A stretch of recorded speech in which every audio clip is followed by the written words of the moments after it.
All right. Hi, everybody. Thanks for joining us today for our ACE Your Interview webinar. My name is Beth Stewart. I'm the Marketing and Communications Coordinator here at the University of Arizona Eller MBA Programs. We're here in very sunny Tucson today. So today, we're going to help you ace your MBA interviews by showing you common mistakes and how to fix them. You're about to meet Gabe. Gabe is an MBA applicant who is not excelling in his interviews. So we'll watch parts of his interview, break down his mistakes, share the best solutions, and then watch him try again. Let's get started. So preparation is one of the keys to an excellent interview experience. Let's see how well Gabe has prepared for his MBA admissions interview, and if he's able to communicate why the University of Arizona is the right school for him. So Gabe, tell us why you think the Eller MBA program is the right program for you.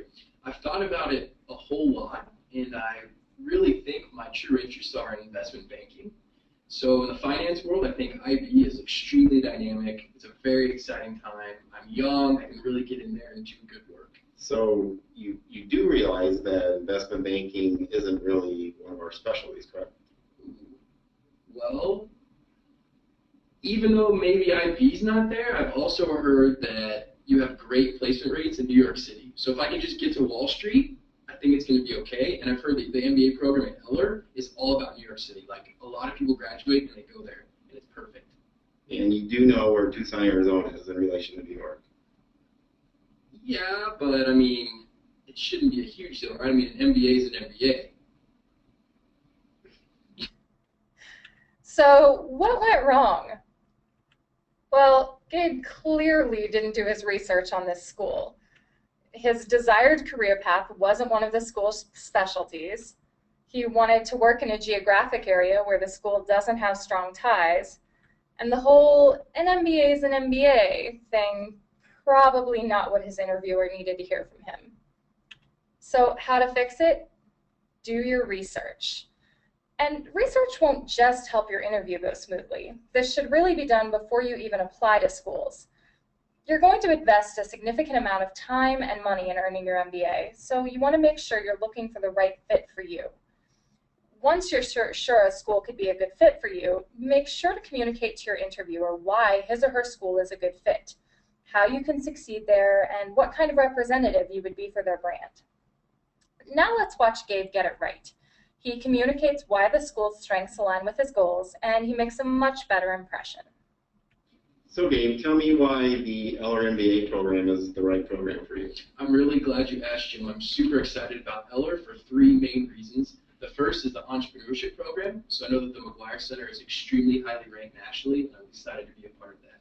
Secondly is the small student-to-faculty ratio. So I know my class sizes are going to be small, which means I can really get to know my colleagues and be able to perform well with others. Third is the incredible weather in Tucson. I know that there's a lot of sun and a lot of heat, and I love both of those. All right, so definitely a much better impression made there. So you want to think of your interview as your chance to connect with the admissions team. They already know who you are on paper. They know your scores, they know your stats, but now you can help them see you as a person. It's crucial that you help them understand your story and where an MBA and their school fit into that story. Let's see if Gabe is able to tell his story effectively. So why don't you tell me a little bit about yourself? Well, my name is Gabe, and I'm 31 years old. Just had my birthday last week, which is pretty awesome. I was born in Texas, but actually moved around about 15 times or so. Most recently, I think what's kind of, really kind of on my mind is that my girlfriend and I are kind of on the rocks. And so it's really been a struggle to figure out kind of what I want to do because she's a big part of my life right now. Okay, so what went wrong here? This grumpy guy wonders. Well, Gabe didn't tell his story effectively. He got way too personal. He shared irrelevant information and then forgot to mention his goals. He didn't communicate why an MBA is important to him and why he and the school are a good fit. And his word choice and demeanor were pretty informal, and it looked like that made the interviewer question his professionalism. How to fix it? Frame your story. You want to share your story in a way that is compelling, focused, and well-framed. Give the interviewer some context. Share your recent work history, what led you to seek an MBA, and what you're planning to accomplish once you've earned the degree. Let's watch Gabe give it another try. This time, he frames his story by talking about his career and how he plans to use the MBA. So tell me about yourself. My name's Gabe. I've spent the last 3 years in the food production industry, particularly with consumer packaged goods. I spent 2 years with General Mills, a Fortune 500 company, and another year down in Brazil, in Rio de Janeiro. I'm now interested in getting my MBA because I really want to move into more of a sales and marketing role as opposed to the quality role I've been in for the last 3 years. All right, now I feel like I know a little bit of his story.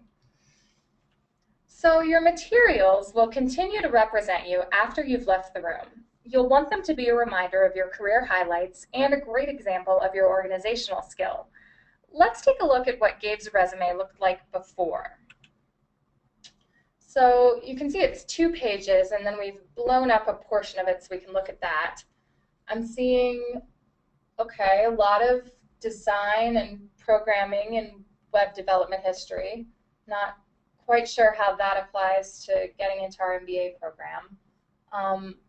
His related educational experience. It looks like we don't even get to his job history until page 2.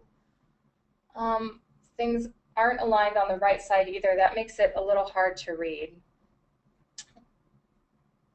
So what went wrong?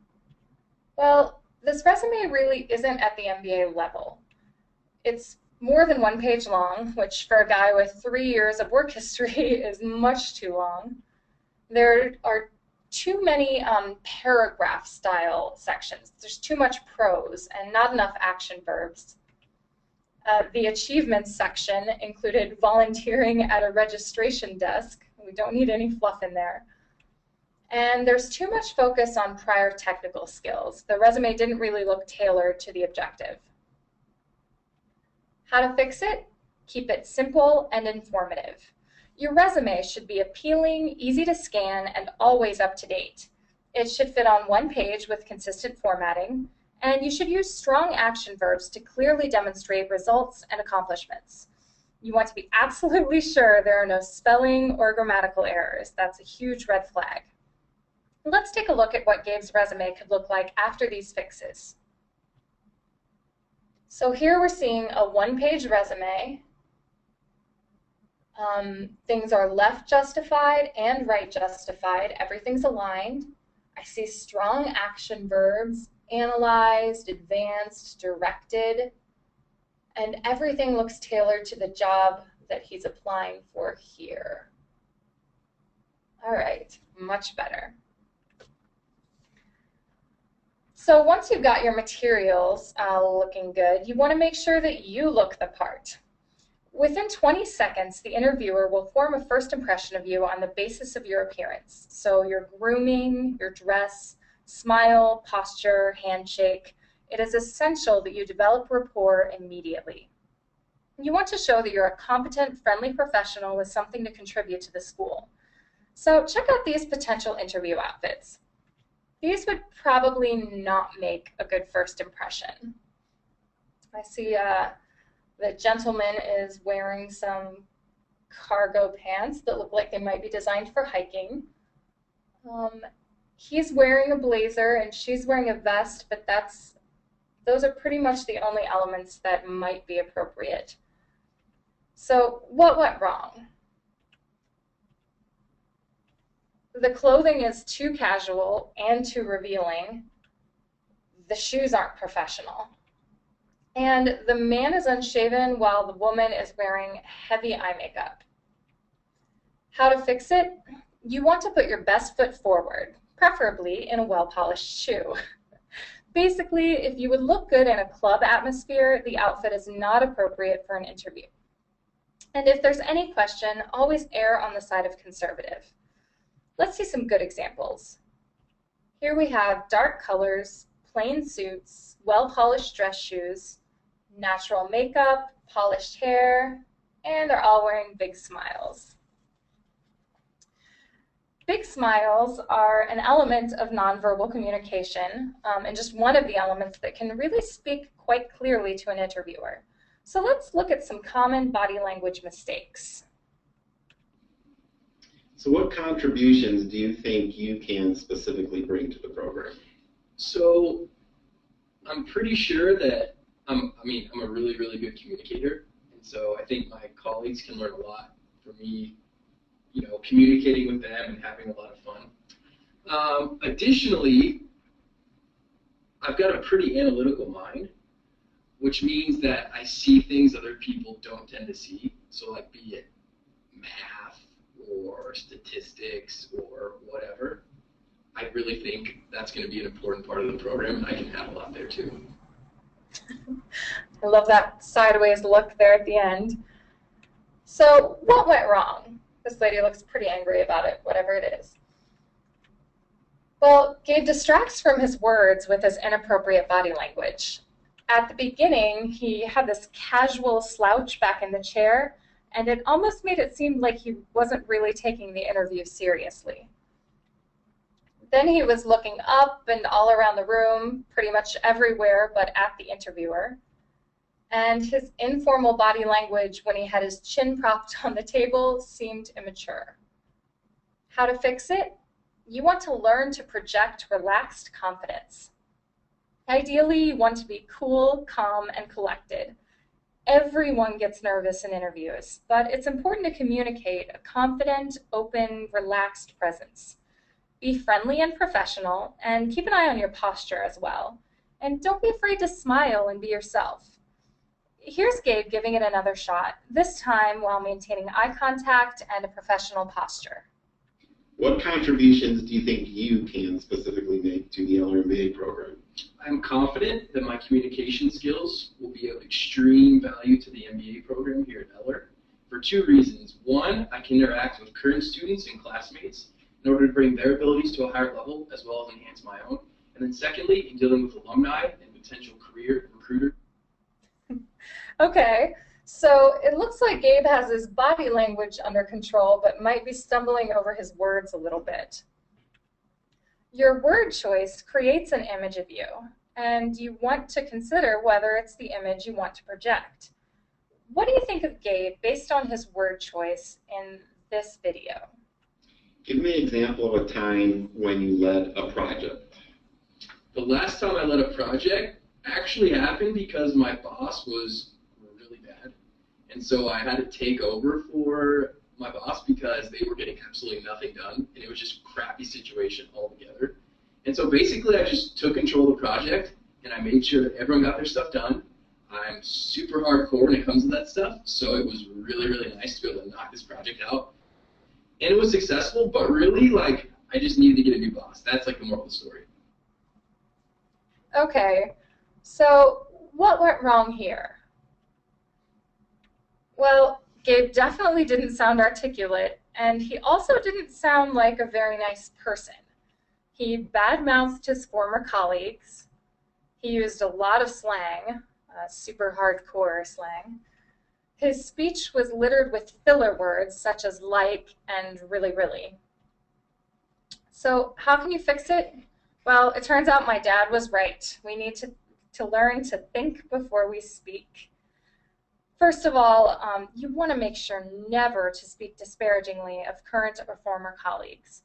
We all encounter problems at work, but a mature professional takes responsibility and can communicate what he or she learned from the situation without reflecting poorly on someone else. It's also important to choose your exact words wisely.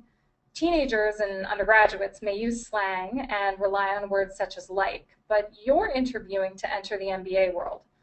You'll want to practice speaking in a genuine but more formal way so that your words represent you well.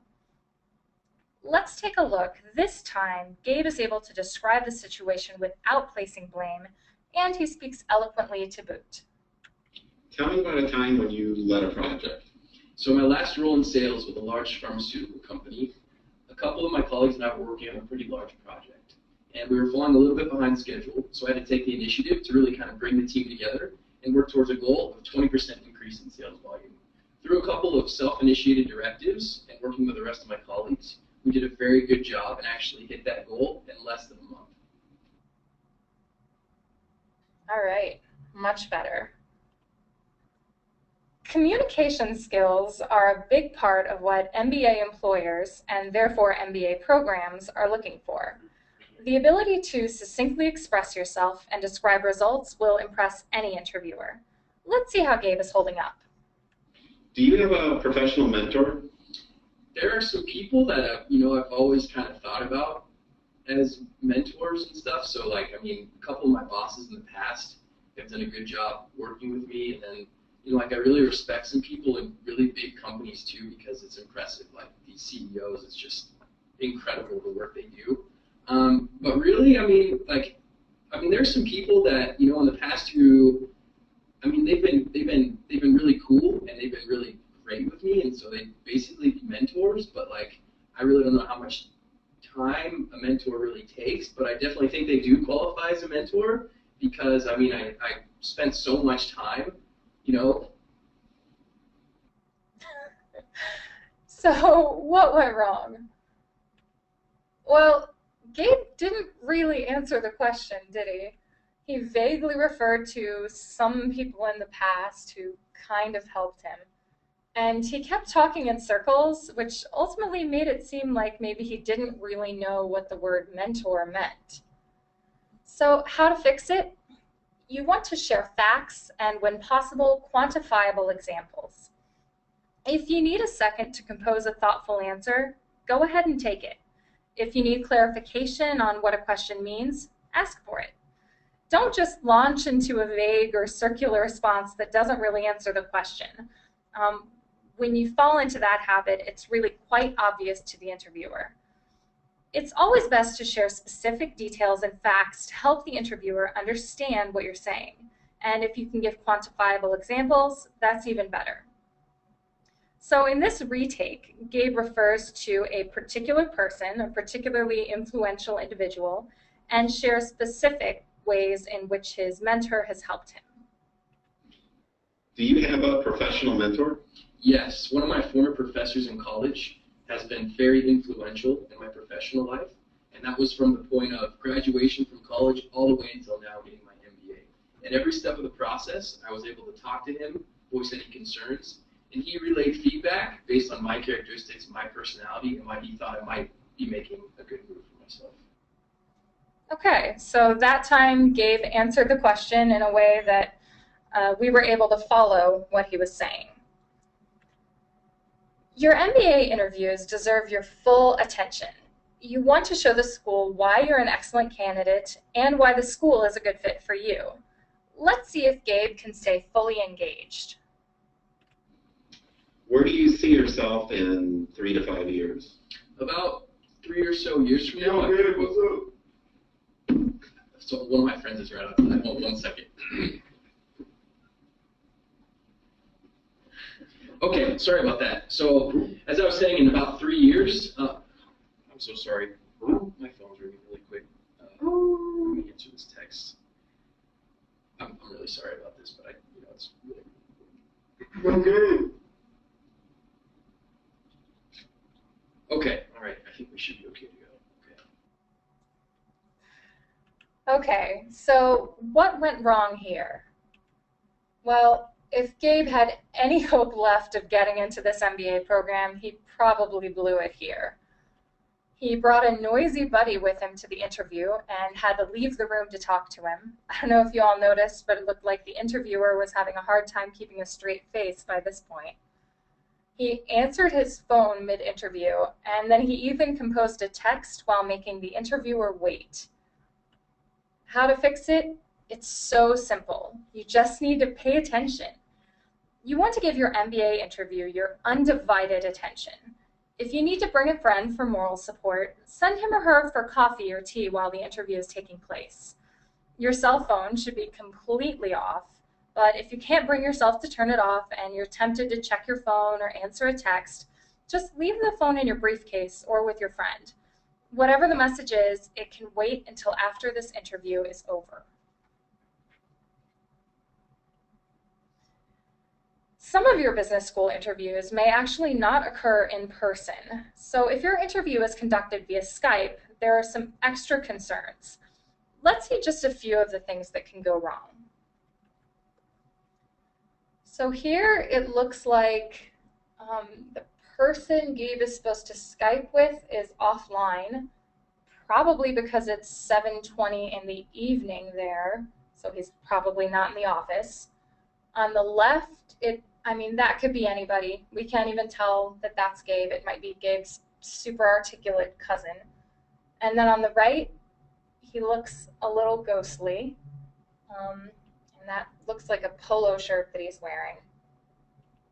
So what went wrong? Well, basically, this student is not ready for a long-distance interview. He calculated the time change incorrectly and missed his interviewer. The lighting behind his computer isn't clear, and he isn't professionally dressed. How to fix it? You'll want to test and retest. First, let me just say that Skype interviews may seem more casual than in-person interviews, but they really aren't.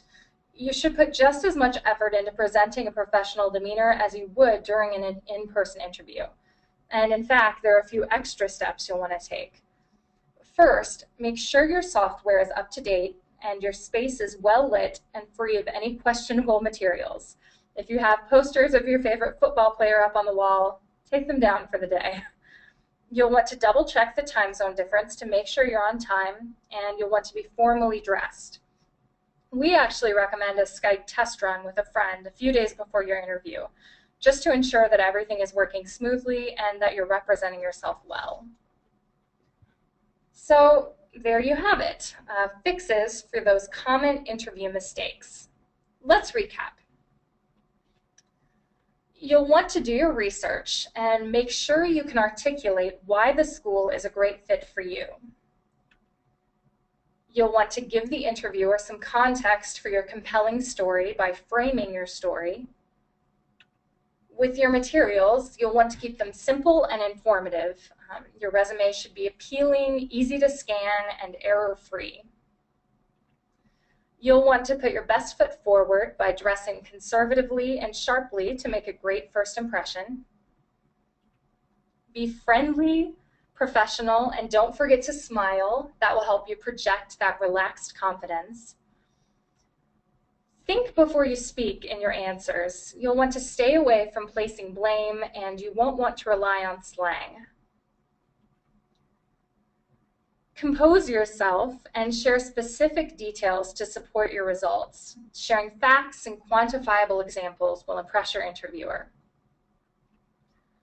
You must pay attention. Your calls, your texts, and your friends can wait until this interview is complete. And in a long-distance interview, you'll want to test and retest. Double-check all of your tech and do a dress rehearsal with a friend. Now it's time for you to research, rehearse, and believe in yourself. This guy is tasting the sweet nectar of victory, and he wants you to do the same. Go ace your interviews.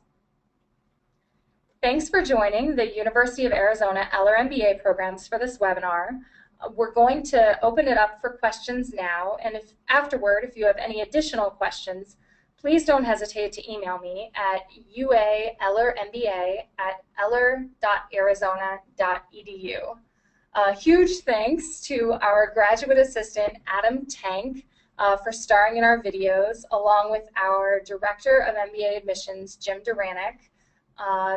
Consulting was provided by our MBA Career Management team members, Renee Montoya and Gloria Verdeen. So our admissions director, Jim Duranick, is actually here with me now to help answer your questions. So we're going to go ahead and open those up at this point.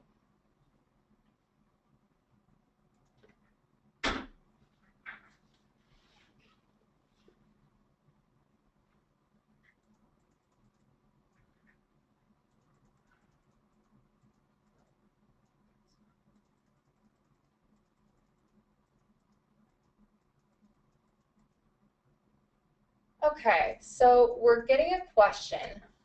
What sorts of questions are good to ask after the interview? So Jim, you want to field this one? While you're after the interview, make sure to ask questions specifically regarding your career interests, if you know the school, what type of jobs you're looking for, what type of companies interview. You know, make sure you ask some detailed questions about the program. Again, this all comes back to doing your homework and research regarding the program. You want to make sure you ask questions that are relevant to the program, whether it's about specific classes, whether it's about location, whether it's about cost of living, but items that really are not generic but are in relation to the program. This will not only let the interviewer know that you've done your research, but that you have a genuine interest in the program itself. Okay, thanks, Jim. So this is a great question. For long distance interviews, some countries do not have fast internet connectivity, and often disconnection problems might be common. So if this happens for some reason, how will all of this be looked at? So first of all, I think it's probable that anyone you're interviewing with has interviewed many people in the region that you're from. So these issues, it won't be the first time that they've happened. Jim, can you tell us a little more about how admissions people might look at disconnections and problems with the internet? If it's a problem with the internet, that really is not something that an interviewer will look unfavorably upon. As Beth stated, these things happen. We understand that. We're not going to penalize any candidate because of an internet connection. We will just try to resolve it. You know, if we cannot do it that day, maybe we have to reschedule for another day, and hopefully the internet connection is better. But again, we understand these things do happen, and by no means would a candidate be penalized for any technical problem dealing from the internet. And I have to say, you know, all that being said, this is not an excuse to get out of double checking all of your tech. You know, if your regional internet drops connectivity, that's one thing, and that's definitely not your fault. But if you haven't updated your Skype software and it can't keep up with the interview you're trying to run, that is on you. So you want to make sure that you double, triple check everything having to do with the technical side of things a few days before your interview.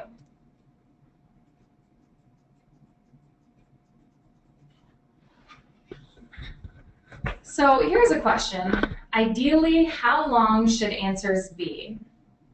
Well, I think that Gabe, in our interview, Adam Tank, our GA in real life, did a great job when he was showcasing what to do. His answers were typically 30 to 60 seconds. However, the real answer here is however long it takes you to succinctly explain your answer to the question. You definitely don't want to be rambling. You don't want to give extraneous details. You will want to work on focusing and framing your story. But if it's a complex situation and it takes a little bit of time to explain, I'm sure the interviewer can hang in there with you.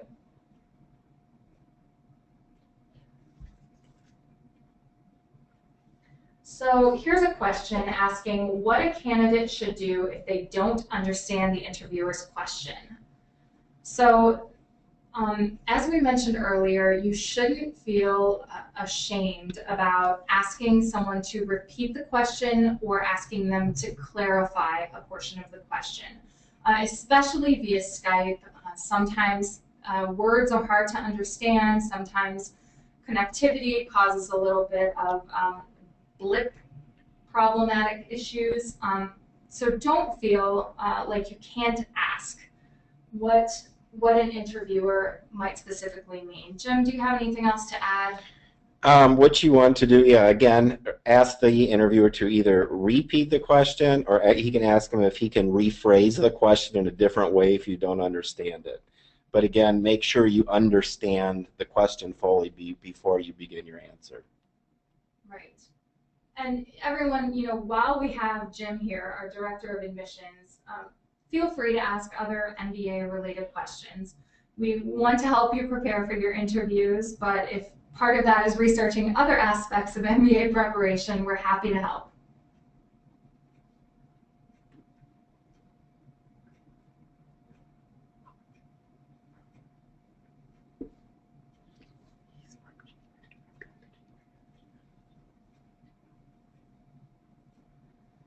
So here's a question asking, what is the primary goal of the interview? So I would say that the interview is a chance for you to showcase who you are aside from the numbers on the page. It's a chance for the interviewer to assess your body language, how you think, whether you're able to focus, to look at all those sorts of verbal and nonverbal cues. And for you, as you're interviewing, it's a chance for you to assess fit. Ultimately, you want to select a school where you feel that they're really focused on you, that they know your story, that they're invested in helping you achieve your goals. So if during an interview you're getting the feeling that the interviewer can't wait to move on to the next thing, that should be a red flag, and that should be something that you consider in your decision-making process.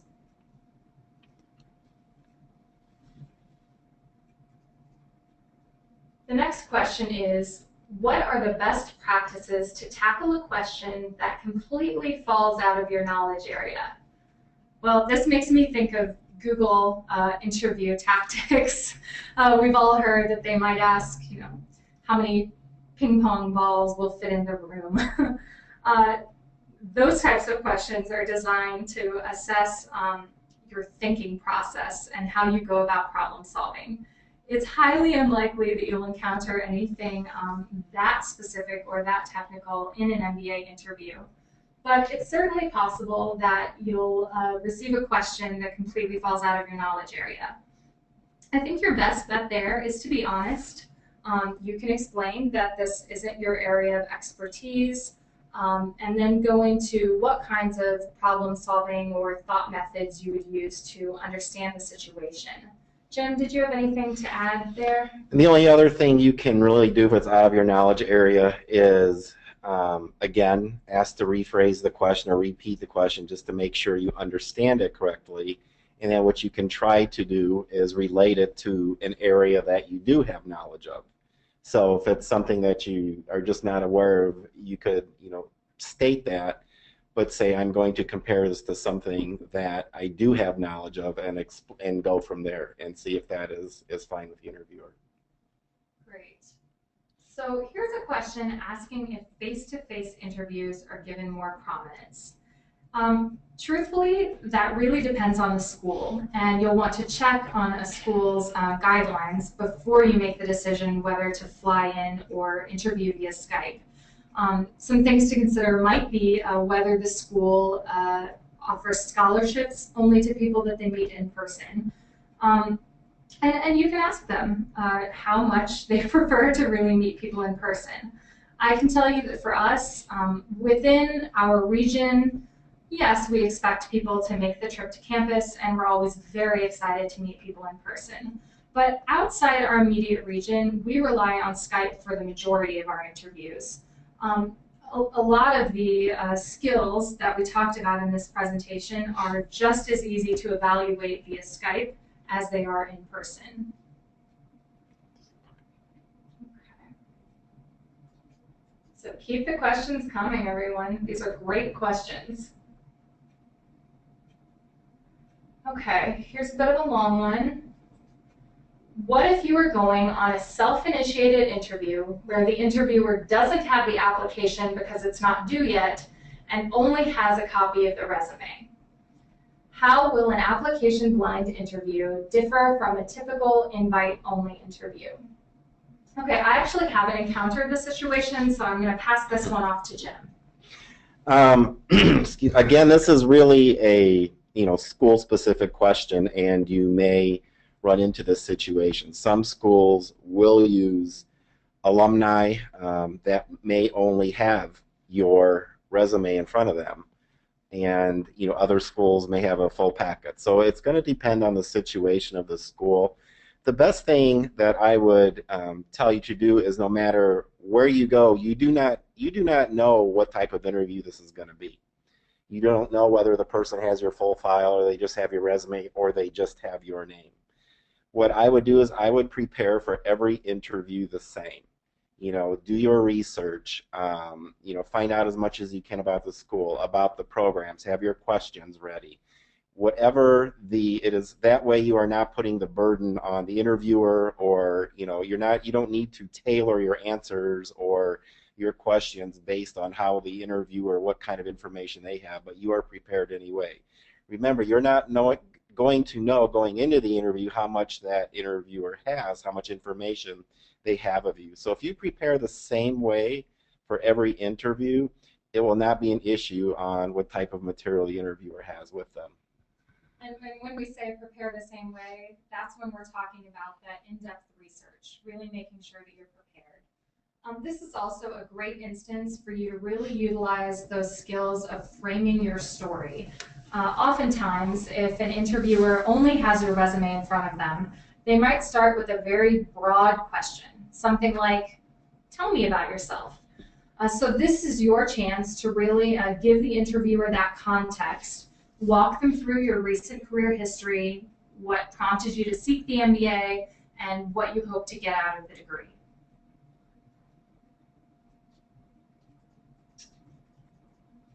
This question wonders if it is helpful to get a recommendation from an alum of the same school you're applying to. The recommendations are usually, it is recommended for your letters of recommendation for people that know you in a business sense.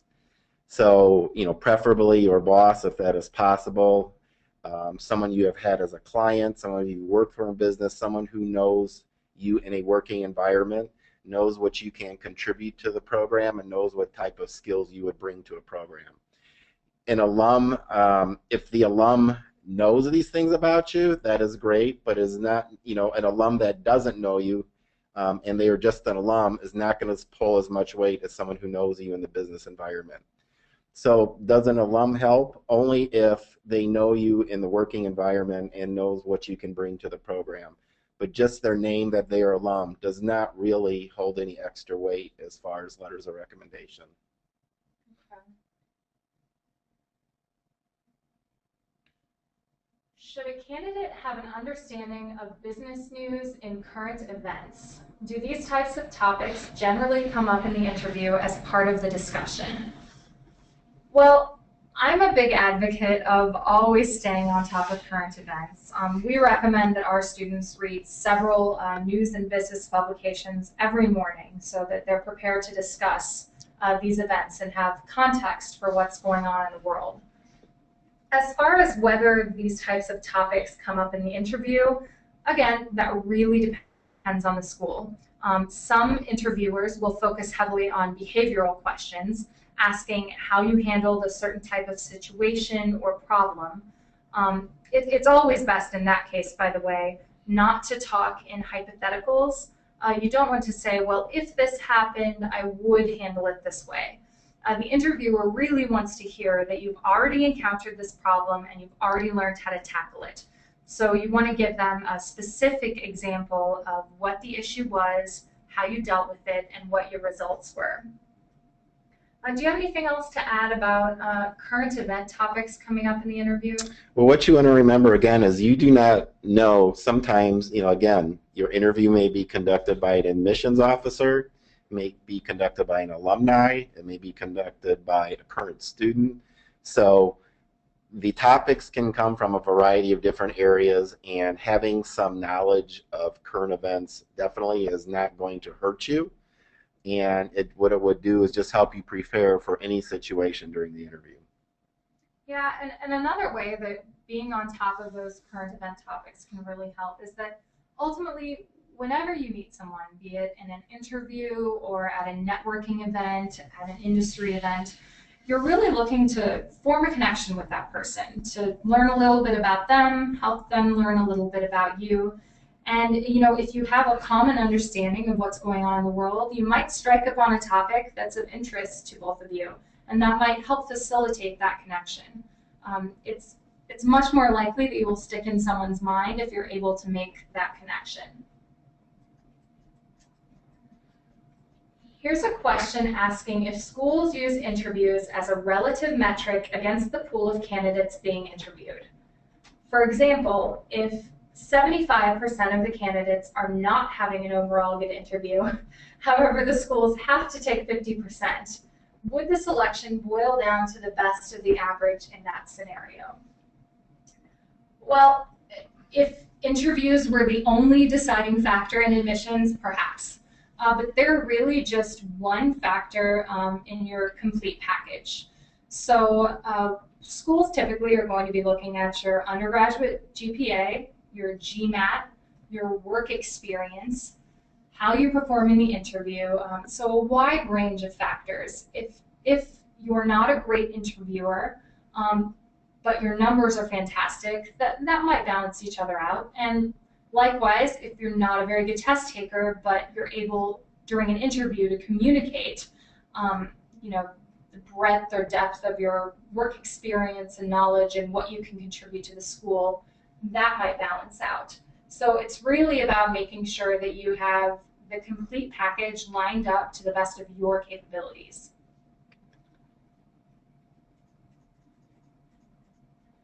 If the candidate intends to enter a particular field post-MBA but doesn't have pre-MBA experience in that field, does it weaken his or her candidacy? My gut reaction to this question is to say no. Many times, students that are enrolling in a full-time MBA, so students that are stepping outside of the workforce for 2 years to pursue this degree, are career changers, are people who are looking for that catalyst to make a completely different career work for them, to take that leap. So I do think schools are prepared to see that you might not have experience in that interest. Jim, what do you think? It does not weaken your candidacy, but what you need to do is have a game plan. You cannot come into an MBA and think it's going to make that decision for you. What an interviewer does not want to hear is that I'm going to get my MBA because then I'll know what I'm going to do with the rest of my life. If you do want to change fields, that's fine, but have an idea of what you want to do, why you want to go there, how you're going to get there, and explain that during the interview. But don't go into it explaining that the MBA is going to solve all your problems and create this wonderful job for you at the end. You still do need to have a plan, because in most programs, within basically 6 weeks of when the program starts, you are already interviewing for internships for the summer for the next year. And if you do not have a game plan or know where you want to work or what field you want to work in, what industry you want to work in, it's going to also be awful hard to articulate that to career services and help them find a job for you. And this is another chance to really exercise some of those skills we talked about, principally framing your story and sharing specifics.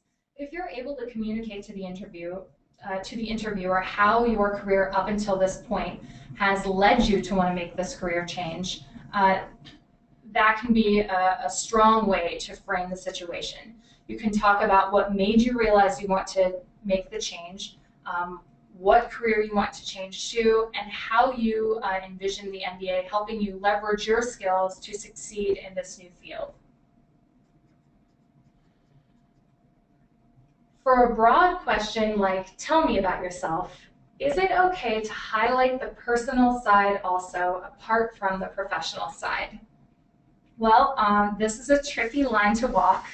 As we saw in our video examples, Adam got way too personal, talking about his recent breakup, how much he moved as a kid, that he had a birthday recently.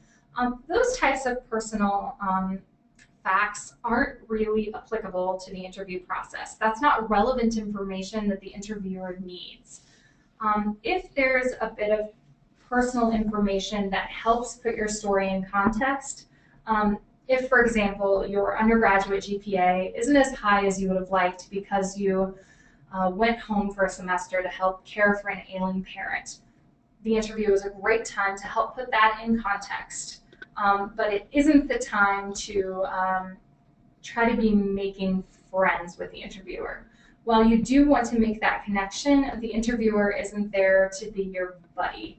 So you want to be very, very careful about how much personal information you share.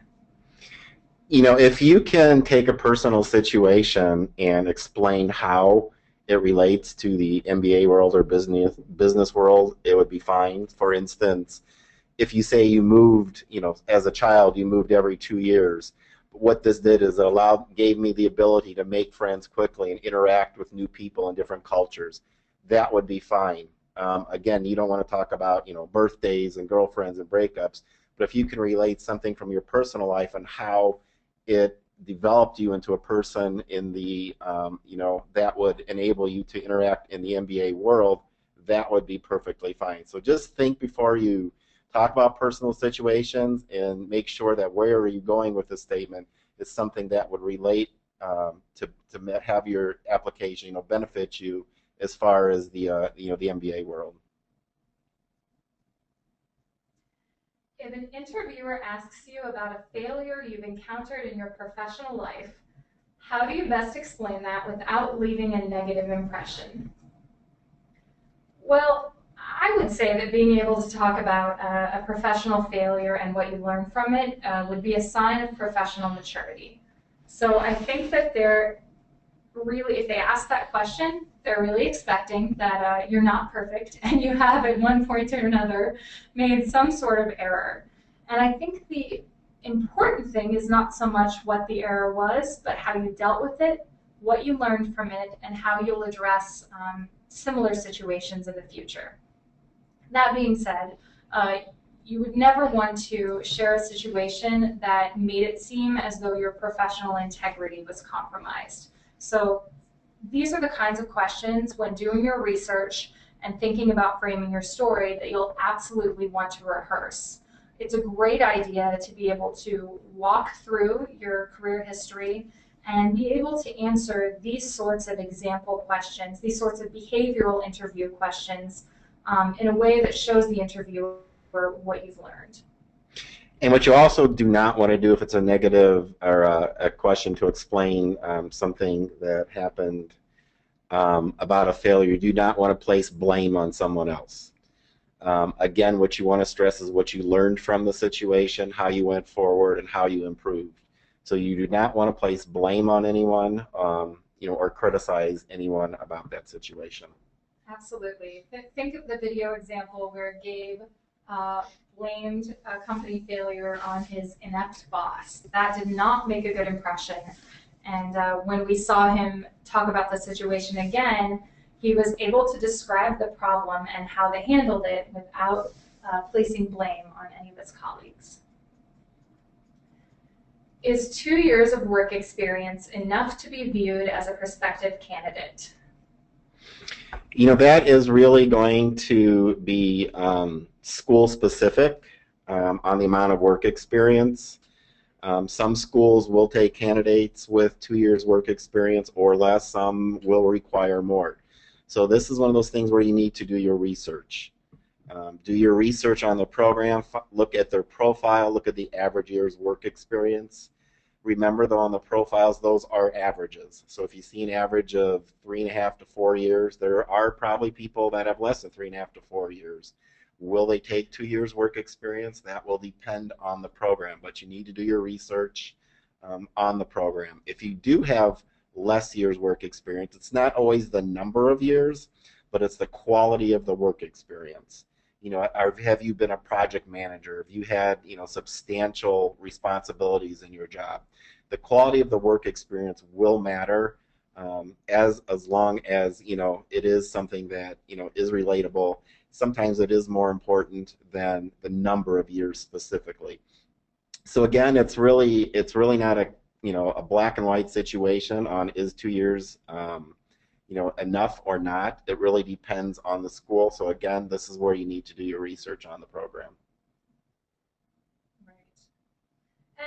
And this is also another example of sort of your whole package. So if you don't have several years of work experience, but you have lots of other qualities that would make you a good contributor to the class as a whole, the interviewer or the admissions team, we're professionals. We look at these situations all the time. So if you can communicate in other ways, through your essays, through your interview, through your GMAT scores, that you would be a strong contributor to the class, that will definitely weigh heavily in your favor.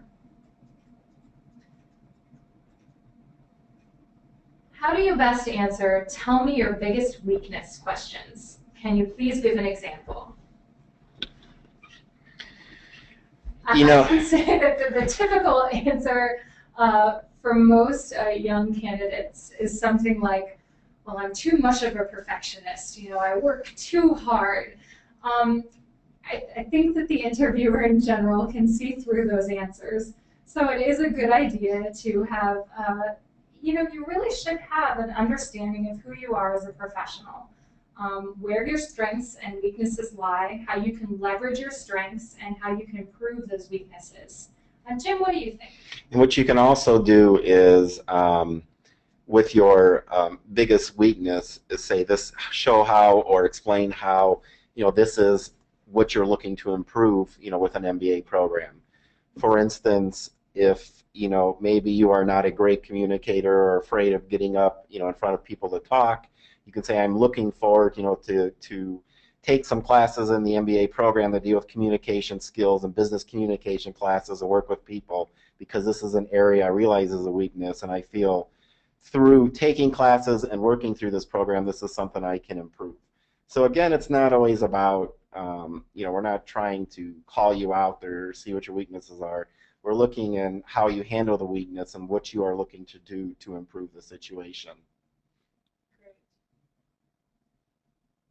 Okay, we have time for just a couple more questions, or a few more questions. So here's one asking how you would describe the ideal essay. The easiest question on how to describe and the ideal essay is the ideal essay is one that answers the question. That's the biggest problem every admissions officer will tell you, and the first advice we give to someone is read the question and answer the question. A lot of people will start off in their first paragraph answering the question and go off on some tangent because there's some information they feel they just need to tell you. Make sure what you're doing is answering the question first and foremost. And also, do not copy, cut, paste other essays you have written for other programs into our essay. Even though you think they're close, most of them are a little bit different and there may be a different spin on them. Make sure, a great example on the essay is to make sure your essay is proofread by other people. Give your essay to someone without the question. Have them read the essay and see if they know what question you are trying to answer. You know, make sure you have the correct school name. Make sure you have the correct school spelling. These are all very simple points to get a successful essay for a program. But first and foremost, you know, answer the question. It's our chance to get to know you a little better. It's a chance for you to explain, you know, a little bit about you as a person. But we want you to answer the question that we have asked. Many schools have additional essays that you could put as supplemental essays if that is the point where if there's something you feel you need to describe about yourself that we didn't answer, that is the place to do it. So again, make sure you first of all, you know, read the question and answer what we have asked you. I love that suggestion of having someone read the essay without having seen the question. That's a great idea. I think it's also important to consider what the purpose of the various essays might be. So if there's an essay and it's used to determine whether or not you're awarded a scholarship, you really want to pay attention to that. You know, if you have to spend 10 hours on this essay, but it might earn you a $10,000 scholarship, that's a very clear way of looking at, you know, how important these essays can be. And in a lot of ways, the essays are similar to some interview situations. As Jim mentioned, they're really a chance for admissions staffers to get to know the applicant a little better, especially if it's a question like, well, essentially the written equivalent of tell me about yourself. It's really great if you can do a little bit of storytelling, help the reader you know, get to know you and see where you've been and where you're going. That's definitely me coming at things from a marketing and communications perspective, but I can tell you that the essays that really stick out to me are the memorable stories. Okay, we have 2 minutes left. So we're going to start wrapping up. Okay. Yes, we're going to start wrapping up.